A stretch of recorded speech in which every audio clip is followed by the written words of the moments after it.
Puncak inilah aksi sikok pengendara motor saat nak ngindari razia gabungan Polrestabes Palembang di Jalan Kolonel Atmo pada Sabtu lalu.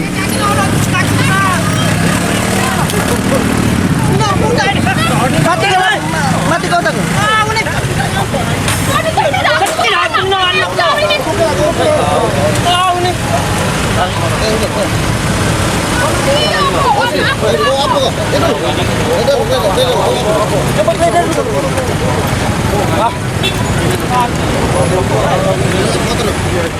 Akibat perbuatannya pengendara motor tersebut yang sudah menumbur pengendara motor, rupanya pas dilakukan pemeriksaan ternyata pengendara motor takut kena tilang karena tidak pakai helm sama katek surat menyurat.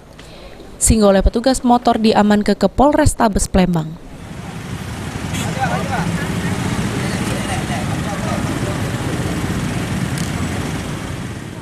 Selain itu, puluhan kendaraan motor sama mobil yang sudah melanggar peraturan dilakukan tilang di tempat. Menurut keterangan Wakasat Lantas Polrestabes Palembang AKP Akagani, dengan adanya razia ini diharapkan pengendara motor sadar keterlibatan lalu lintas guna mengantisipasi kejahatan jalanan.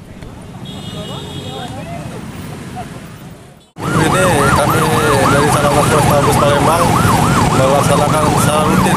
Jadi setiap malam minggu kita laksanakan jam 21. Untuk sasaran yaitu para pengendara, terutama yang dua yang tidak memakai helm, kemudian tidak melengkapi dengan surat-surat kendaraan.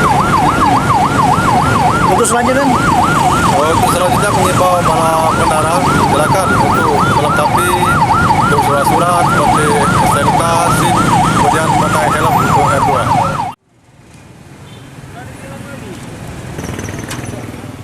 Irawan PAL TV.